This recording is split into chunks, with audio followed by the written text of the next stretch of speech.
Назад сме во отвореното студио 1 и може би и очекувано и денеска во овој блок ќе се осврнеме на анализа на вчерашниот изборен ден, односно како помина првиот круг од претседателските избори. Секако и во однос на мониторирањето, меѓутоа и малку од еден аналитички аспект ќе прокоментираме со првиот човек на невладината Цивил, Џабир Дерала. Дерала, добар ден и Добар ден. Добре дојде. Добар ден, добро ме најдов.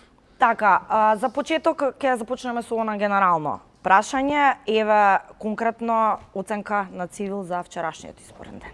Добро, сигурен сум дека и вашите гледачи ќе се согласат дека вчера имавме до некаде издодевен ден. Што е добро.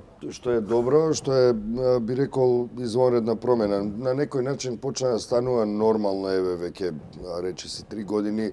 Имаме изборни процеси кои се преполни со проблеми, но тоа малку подоцна, но општо земено имаме една ситуација во која не можеме да кажеме дека е нешто драматично лошо во Се извинувам, само тука процес. ќе те прекинам. Од она што вчера на социјалните мрежи можеше да се забележи, оценката беше имавме скандинавски избори, се помина. Имаше многу реакции зошто кај нас е се уште чудно, односно треба да се чудиме фактички дека некој изборен процес поминал мирно и во демократска атмосфера. Знаете што, изборните денови во некое минато беа релативно мирни, без инциденти и сето тоа, но тоа беа избори кои представуваа вистински изборен инженеринг, една силна пресија, едно структурно насилство кое е континуирано и кое само на денот на гласањето се заокружуваше во еден циклус, каде што луѓето не беа слободни да го направат тоа што сакаат да го направат на изборниот ден, да излезат на гласање или да не излезат, да гласаат за кого сакаат или едноставно да го поништат гласачкото ливче. Имаше една сосема поинаква атмосфера до пред 3 години. Се разбира дека и овој изборен процес не можеме да кажеме дека е скандинавски, бидејќи имаше голем број сериозни пропусти на институциите, на избирачкиот список и така натаму. Но општата оценка на Цивил наназад со години е дека изборниот процес во целина земено е демократски, е слободен и се разбира исполнет со сериозни недостатоци или помалку сериозни недостатоци во самиот процес, при самото гласање, како реагира системот, како реперкуираат некои состојби со изборниот законник или избирачкиот список и така натаму. Но имавме релативно здодевен ден и имавме слободен демократски процес, земено во целина. Се разбира со некои 172 извештаи за нерегуларности од теренот, тоа сепак не беше овој ден во кој ние не забележавме проблеми, грешки, намерни, ненамерни, кои се базираат на лошиот изборен законник или пак кои се базираат на ароганција, неспособност или партиски ангажмани на одредени делови од изборната администрација и сето тоа. Но во целина, пак ќе кажам, тоа беше еден демократски, релативно здодевен ден. Дерала, пред да зборуваме за суштината на цензусот, на кандидатите кои што преминуваат во вториот круг, Цивил, како наблюдувачка мисија една која што имаше за време на изборите, кои се најголемите, најпикантните нерегуларности кои што се случувале за време на изборниот ден? Како што кажав, имаше 172 извештаи од теренот. Во тие извештаи имаше најмалку една нерегуларност забележана. Мене ова ми беше еден од најинтересните моменти за кои што известивте дека го пречкртала избирачкиот список кога го видела името на поранешниот сопруг. Да, добро, имаше и такви ситуации кои повеќе зборуваат за еден менталитет, односно за еден темперамент на поединци. Видете, такви анегдоти имате секаде во светот. Да. Малку посериозен е проблемот со тоа што во системот се инфилтрираат како наблюдувачи веќе со години наназад и го бележиме тоа, се разбира, структури кои се всушност политички, кои имаат одредена агенда која нема врска со наблюдување. Така забележавме во неколку наврати дека една наблюдувачка мисија која е регистрирана и како странска, иако е овако македонска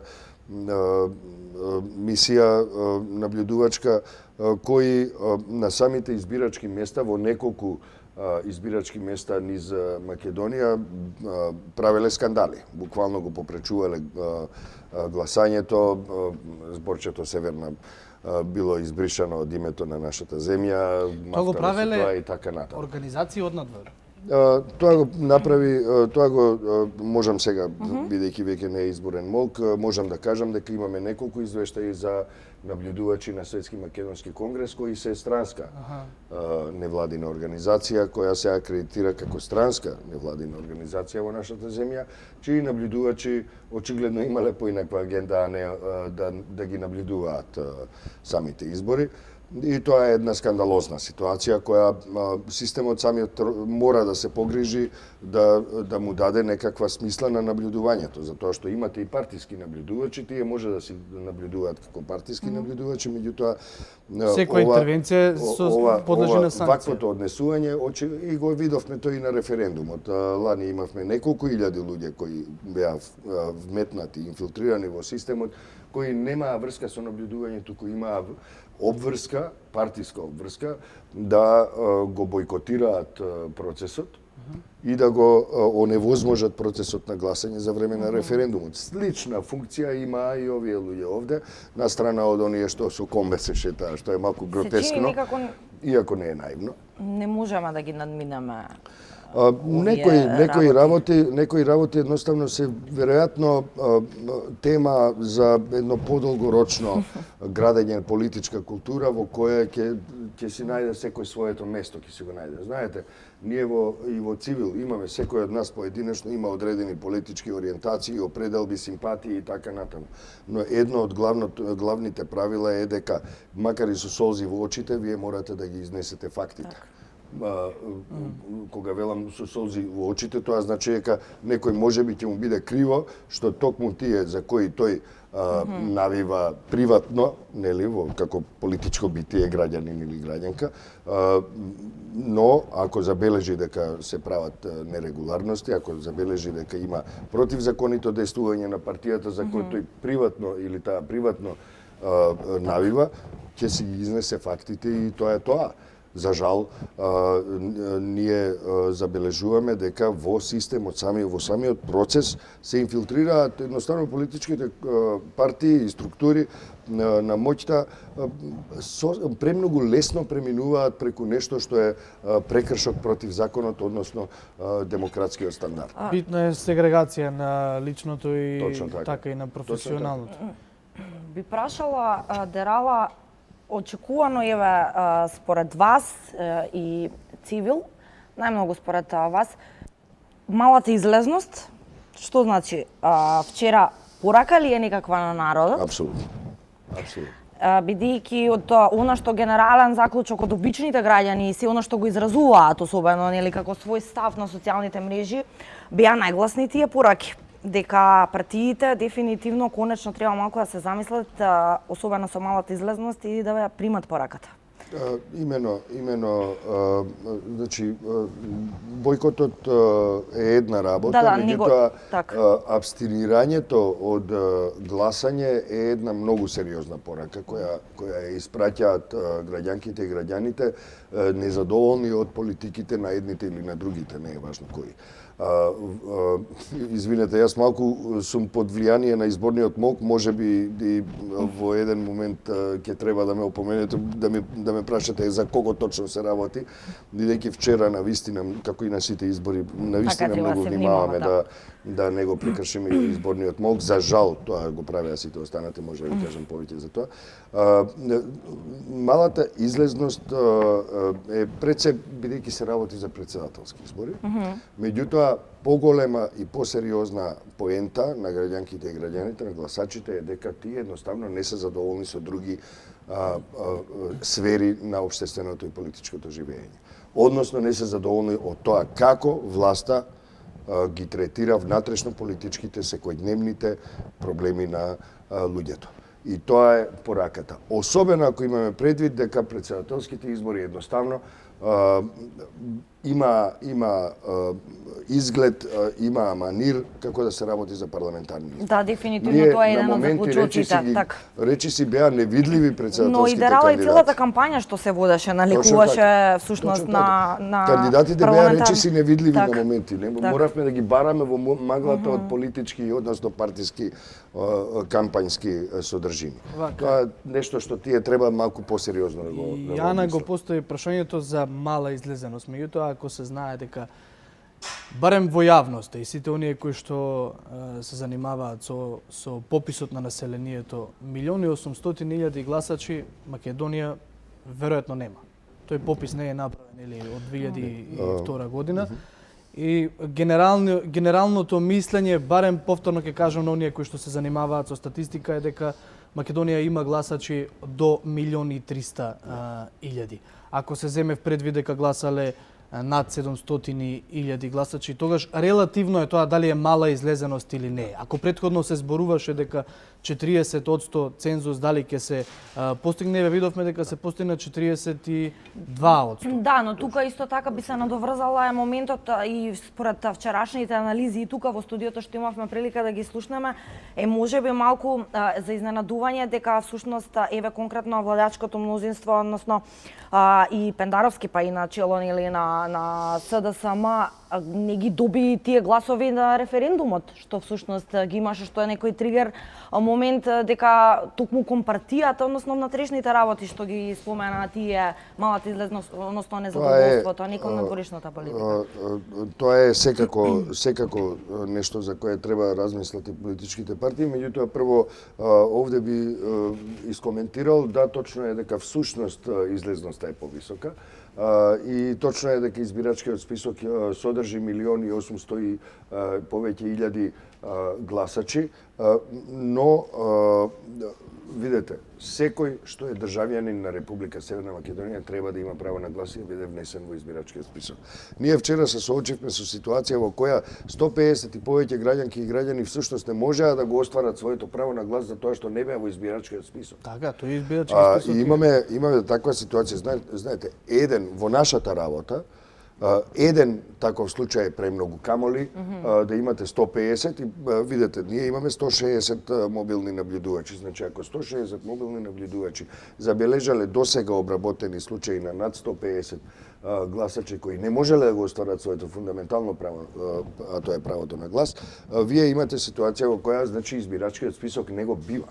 Едноставно. Наспроти уверувањата на институциите претходно. Да, континуирано се зборува дека сега е добар избирачки список, не е добар очигледно.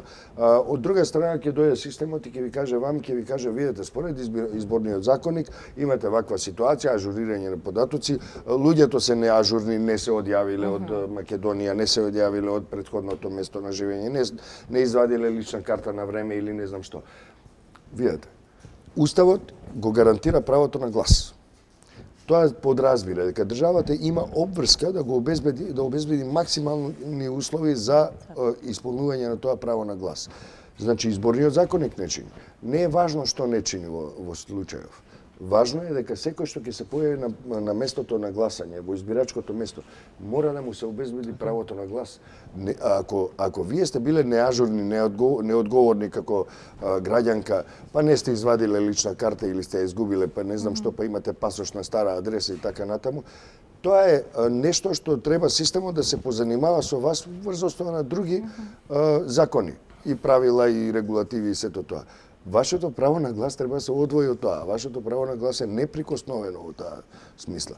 Од таа гледна точка, избирачкиот список мора да се среди под наитна постапка. При тоа се... И изборниот законник. Едноставно да се напише нов, кој ќе биде посоодветен на тоа на времето во кое живееме. Откако ќе го направите новиот изборен законник и откако ќе го формулирате избирачкиот список врз основа на нови стандарди, оние што се соодветни на теренот, вие прво нема да имате толкав цензус, односно толка бројка за да се постигне одреден цензус.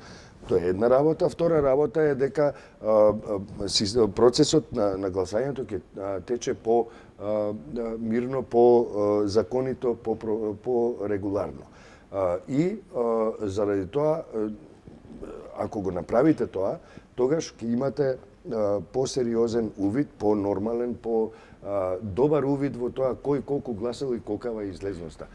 Јас се согласувам и со оценката дека е веројатно излезноста многу поголема отколку што е 42 речиси, но исто така ако ги погледнете апсолутните бројки, тоа е мала излезност.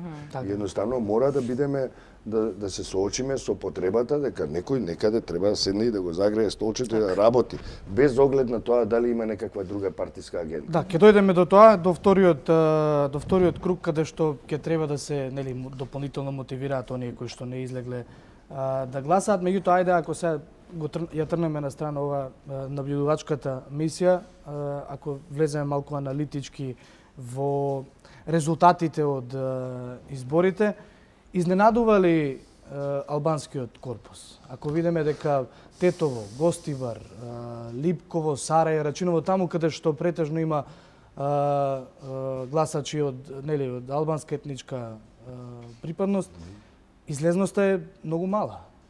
Дали ова можеби е знак на несогласување помеѓу владината коалиција, дека некој можеби не ја завршил работата или не знам како, а при тоа гласовите кои што ги доби господинот професорот Блерим река, Гордана Силјановска си ги препиша на своја сметка, а трката е многу тесна помеѓу Стево Пендаровски и Гордана Силјановска. Добро, тоа кој како ќе ги припишува и ќе ги присвојува гласовите е работа на изјавите кои може да бидат точни, неточни, гротесни или не. Зборувам во контекст на тоа дека река веројатно нели поголемиот дел од гласовите ги добива од албанците гласачи. Да, најголем дел сигурно, барем според онаа мапа што ја гледаме ние, доаѓа од етничките албанци на адреса на кандидатот Река, но тоа што мислам дека е во суштина на вашето прашање е дека едноставно се забележува и наназад некое време една резигнација кај етничките албанци во поглед на тоа што подразбираше нивна речиси апсолутна доверба од 2016 година. Се гледа едно повлекување, едно разочарување заради тоа што ако мене ме прашате, значи ова е надвор од мојот мандат и позиција во организацијата Цивил, ова е мој личен став. Морам да го направам тој дисклеймер, се разбира. Знаете што, албанците во 2016 година во огромна бројка, 60-70 илјади гласачи гласаа за СДСМ, што направија еден преседан, свој виден политички преседан во нашата историја и гласаа за СДСМ, која сепак е партија во која предоминантно се членови етнички македонци. Со тоа, тие испратија неколку пораки. Првата и основната порака беше дека сакаат да се ослободат од силното влијание, силниот притисок кој го трпат со години наназад од ДУИ како коалиционен партнер на ВМРО ДПМН. СДСМ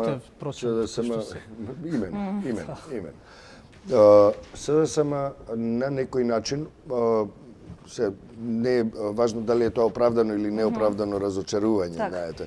Меѓутоа, на некој начин ги разочара етничките албанци, гласачите кои се непријатно изненадени кога гледаат дека ДУИ влегува во спрега во коалиционата владината коалиција на практично ист начин како што ги искористуваше сите ресурси и позиции на власта во претходната коалиција. Само кратко подпрашање. Некои манири едноставно останаа. Можеби тие не се овозможени целосно од СДСМ, меѓутоа едноставно наметнувањето на тие манири од претходниот режим, едни навики кои едноставно гледаме дека воопшто не се промениле, остануваат и понатаму.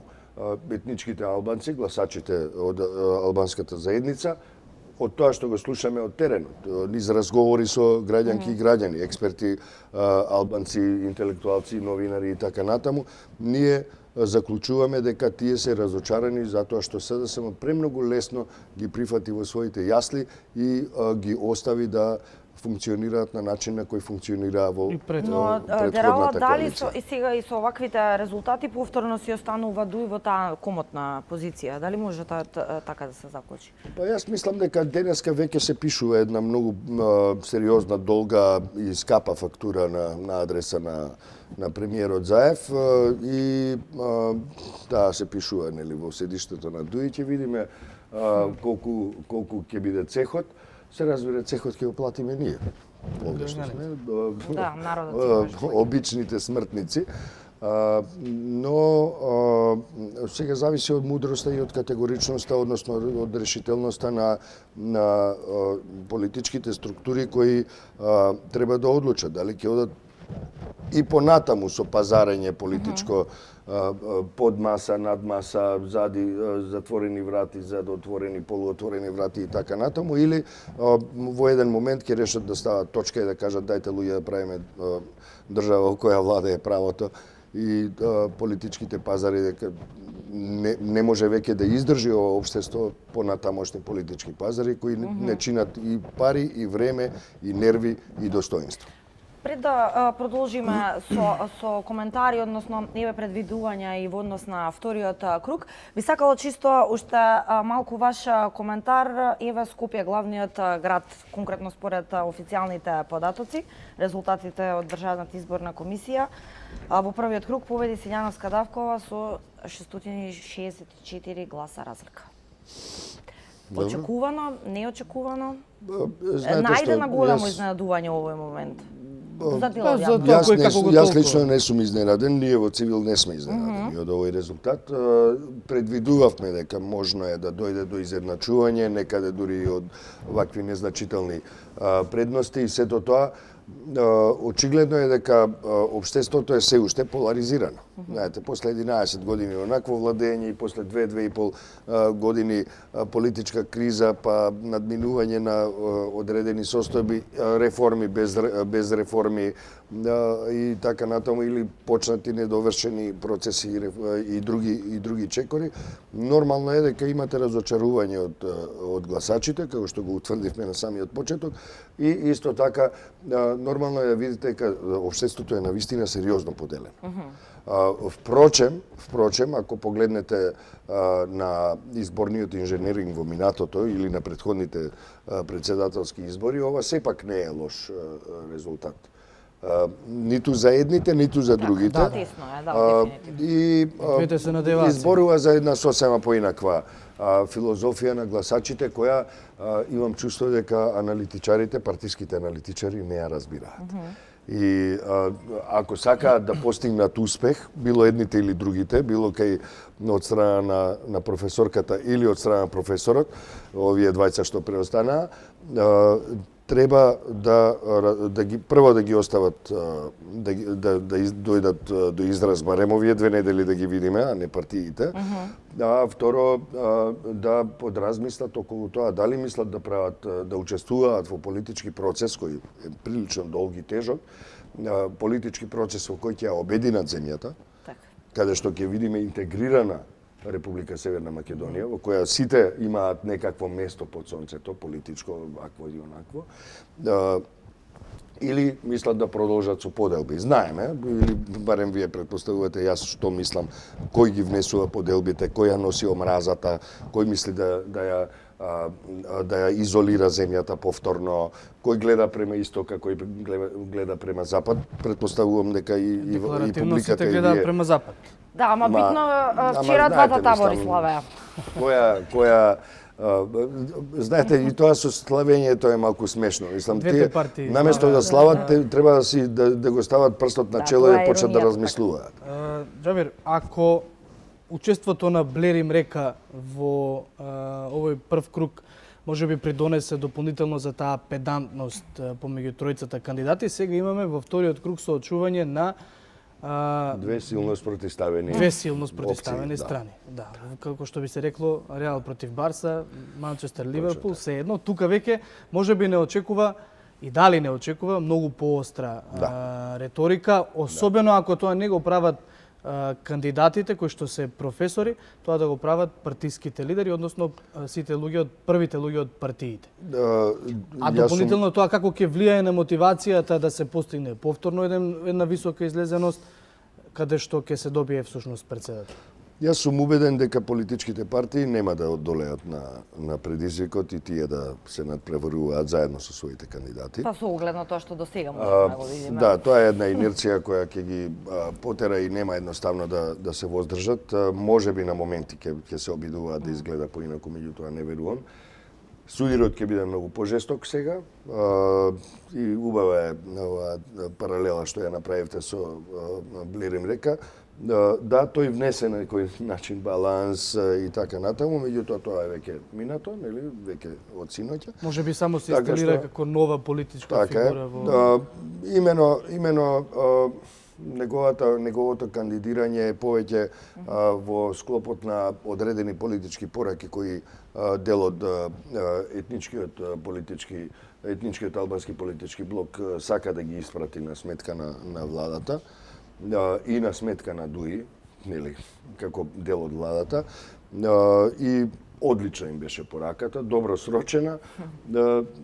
Дури постигнаа, ми се чини, нешто повеќе од она што сака или сакале да го постигнат. Но сега да се вратиме на ова. Сега двата титани ќе се судрат.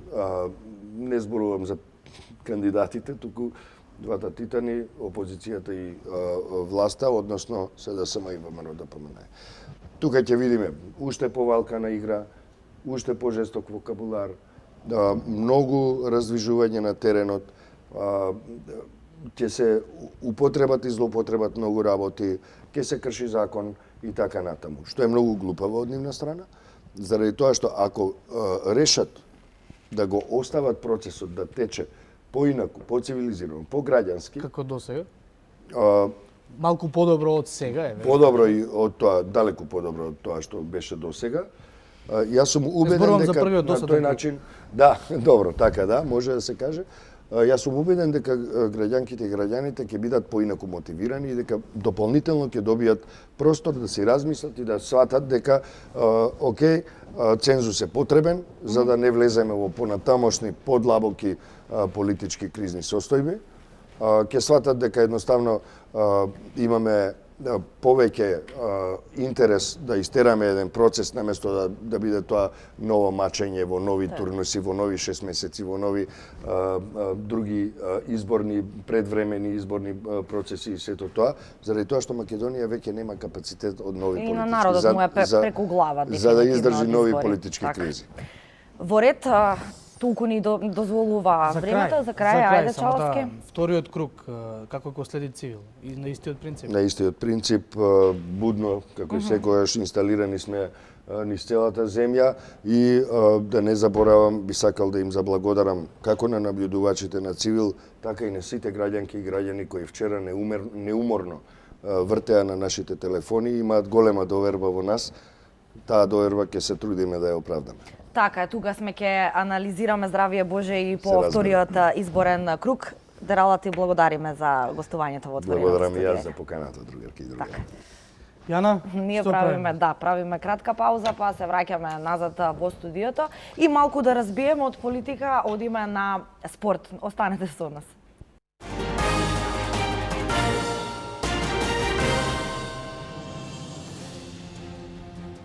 Да, за крај, како што Јана најави, имаме овој спортски блок со колегата Слаган Ивковиќ. Повод за овој разговор е заминувањето на Сергеј Самсоненко од клубот Вардар. Слаган, во јавноста секогаш се прави херои од оние луѓе кои што му носат успех на спортот, така беше и со Трифун Костовски на времето, така беше и сега и со Сергеј Самсоненко, така и во светот со Абрамовиќ, нели, со сите оние газди на големите клубови. Што заминувањето на Самсоненко ќе значи за иднината на Вардар, кој што ете достигна да стане европски шампион. За нас, за жал, приказната па и кратко траеше. Обично вакви легенди подолго траат и во спортот нели ги радуваат барем домашниот ракомет кај нас. Штета што приказната со Вардар трае некои 7 години, неполна 7 сезона е Сергеј Самсоненко нели начело во ракометната фамилија на Вардар и пред тоа женскиот ракометен клуб, машкиот, во фудбалскиот клуб на Вардар. Ова можеше, оние познавачи на ракометот и општо кај нас кои следат ракомет, можеше да се намириса ваквиот потек на Сергеј Самсоненко уште од минатата година, кога голем број на ракометари си замина од клубот, нели, легендите како Штербик, како шпанските Македа и Канјелас и па и селекторот, поранешниот селектор, нели, и поранешен тренер на Вардар Рау Гонсалес. Се добија финансиски подобри договори, затоа беа на некој начин Така, али и предизвикани. финансиски беа тешки за одржување во Вардар, што Самсоненко и во своето соопштение пред неколку дена што го објави за или соопшти за официјалната веб страница на Вардар е токму тоа дека последните 3 години рускиот бизнисмен со напори, со потешкоти го одржува ракометот Начинот кај на нас. кој што го финансирал Вардар нема да го зборуваме. Барем Па, тоа не може и никој прецизно нели да го каже кај нас, зборуваме може за само што да е се она што го шпекулира. очекува Вардар. Сега без таа финансиска Многу поддршка која јасно, што така, И како таков- тоа ќе влијае на атмосферата на целиот турнир. Таков мотник кога ќе загубиме, тоа е за штета и воопшто во ракометот во Македонија, камоли нели во ракометниот клуб на Вардар. Без финансии тешко може и да опстои еден клуб како Вардар, како што го знаеме последниве неколку години нели во Локет, елитниот да. крем на Европа, тоа сигурно нема да биде така ако не се појави некој втор Самсоненко или некој налик на рускиот бизнисмен. Ке може да очекуваме нели она што им се случи на женскиот ракометен клуб Вардар минатата година кога Самсоненко крена раце од женскиот клуб и со тоа и да не речеме пропадна бидејќи опстои ЖРК Вардар, но го нема ниту во Лигата на шампионите, еве и во домашната конкуренција не е доминантен и нема да освои нели домашна титула. Згасна еден таков проект. Се надеваме дека ако не се појави некој налик на Сергеј ќе згасне и ракометниот клуб Вардар, секако дека нема да биде како што е доминантен во регионалната сеха лига, нели 3 сезони поред, 3 шампионски титули, да. 5 шампионски вкупно титули во сеха лигата, историски трофеј нели и во лигата на шампионите 2017 година, нешто што не може да се пофалат многу ракометни земји из Европа, еден од не фаворитите една во Final Македонија. Four Така. турнирите. Така, Стана сила лошо е што токму моментот е можеби јас така го проценив лош бидејќи ракометарите на Вардар се наоѓаат пред нов предизвик, четвртфинален двомет со Пик Сегед, борба нели за нов Final Four. Можеби атмосферата сигурно е нарушена откако нели ракометарите веќе официјално се известени дека Сергеј Самсоненко се повлекува во Вардар. На нас не останува да се надеваме дека ова не е прв пат Самсоненко да најави повлекување па да се врати. Тако беше случајот токму кога Вардар ја освои шампионскиот трофеј во Европа, па може да го протокуваме баш нека биде еве и овој пат трик за да се наруши нели атмосферата и противниците да го гледаат Вардар со други очи. Да го потценат, да. Да го потценат, па можеби ќе им се позлати и оваа сезона истото што им се случи во 2017-та. Но лошо е, можеби тоа не е реална таква слика, иако многумина од нас сите посакуваме, бидејќи човек како Самсоненко да изгубиме е лошо и за ракометот во Македонија и за еден таков клуб како што е Вардар. Уште една актуелна тема требаше пред крај да прокоментираме кратко Слајано, Така. околу фудбалскиот клуб Реал Мадрид.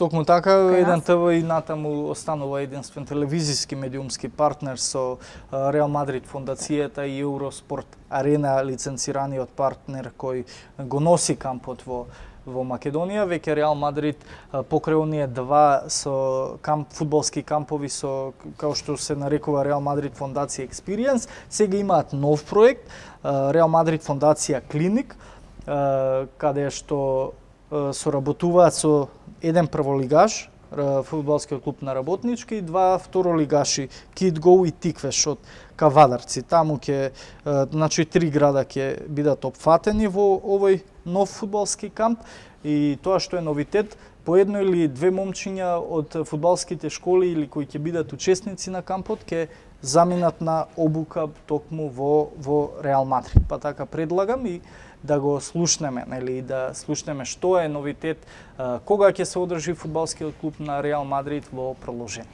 Да, со тоа пред прилогот да го погледнеме и слушнеме, фактички ќе биде за окружување на Јас и ти овде се блог. одивуваме, Така, да. отворено студио 1.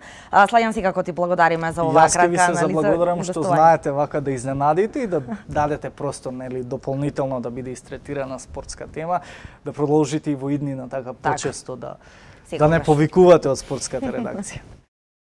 По фудбалската авантура во Скопје и Охрид, Реал Мадрид фондацијата преку лиценцираниот партнер од Македонија Евроспорт Арена за прв пат ќе го реализираат и проектот Реал Мадрид фондација Клиник. Според принципите на Реал Мадрид фондација Клиник, младите фудбалери од македонските клубови и школи ќе добијат фантастична можност да ги подобрат фудбалските вештини, да уживаат во уникатен пристап за обука и спортски вредности за вистинско фудбалско искуство. Може да учествува кампот за момчиња и девојчиња кои имаат љубов кон фудбалот и се на возраст од 7 до 17 години. Истите ќе се одржуваат од понеделник до петок од 9 до 14 часот. 5-дневните тренинзи се креирани од Младинската академија на Реал Мадрид. Нашата професионална екипа на квалификувани тренери ќе бидат предизвик и ќе ги охрабрат сите учесници да користат најновите методи на обука. Новитет на кампот Клиник е што фондацијата Реал Мадрид и Евроспорта Арена, лиценцираниот партнер, ќе им возможат патување во Мадрид на секој камп во секој град, по 1 до 2 учесници да заминат една недела во Мадрид на тренинг комплексот Валде Бебас. Фудбалерите кои ќе бидат дел од кампот Клиник ќе добијат спортска опрема од официјалниот партнер Реал Мадрид фондација, која се состои од дрес, шортс и штуцна. Исто така новитет за овие кампови е можноста за учество и отплата до 10 рати преку нашиот партнер ЮТ Кредит. Еден ТВ и натаму останува единствениот телевизиски партнер кој заедно со ресурсниот центар на родители на деца со посебни потреби ја продолжуваат приказната за апсолутна инклузија во општеството. Ресурсниот центар на родители за деца со посебни потреби е исклучително благодарен и фасциниран од можноста која што представува не само инклузија во спортот, него апсолутна инклузија во општеството, бидејќи ова не само што ќе направи исклучително среќни и задоволни одредени селектирани дечиња од нашата група во спортските активности на вакво високо ниво, туку едноставно ова представува двигател, мотив и импулси за останатите вакви или слични активности да прикажат и да докажат дека апсолутната инклузија е реалност, е можност. За реализација на проектот Евроспорт Арена ќе соработува со фудбалскиот прволигаш Работнички, како и второлигашките клубови Кид Гоу и Тиквеш. Ниту минута не размислувавме дали да прифатиме она што ни беше понудено во ситуацијава, затоа што се работи за немладите, нешто што фудбалскиот клуб Работнички е двигател во секојдневната работа на клубот, работата младинската школа и работата со младите категории. Така да сметаме дека тука се најдовме со вредностите заедно со Реал Мадрид фондација и она што сакаме во иднина да го правиме. Сметаме дека заеднички можеме да постигнеме многу и да допринесеме за развој на младинскиот фудбал во Македонија преку ваква организација на кампови. Со оваа соработка што ја направивме со Реал Мадрид, дека ќе го качиме нашиот фудбал на едно повисоко ниво и можноста за сите млади деца кои тренираат во овој дел на Македонија, во источниот дел, ќе биде голема можност да ги стекнат тие знаења како и најмладите дечиња, така и тренерите кои ќе бидат вклучени во овој проект. Имаме големо задоволство да бидеме партнери на Real Madrid Campus Experience и да учествуваме на овој камп кој што ќе содржи големи содржини и голема можност за децата од град Кавадарци и по широката околија. Значи, чест ни е и задоволство што нашиот клуб ја добива можност да го организира овој камп и ќе смогнеме најголеми сили и можности сета енергија да ја насочиме кон остварување на целта за што поголем број на дечиња ги видат можностите и вредностите на Реал Мадрид како еден од најголемите клубови во светот. Од 17 до 22 јуни во Скопје, Штип и Кавадарци, младите македонски фудбалери ќе имаат можност да уживаат во привилегијата и фудбалското искуство која ја носи Реал Мадрид фондацијата Клиник за прв пат во Македонија.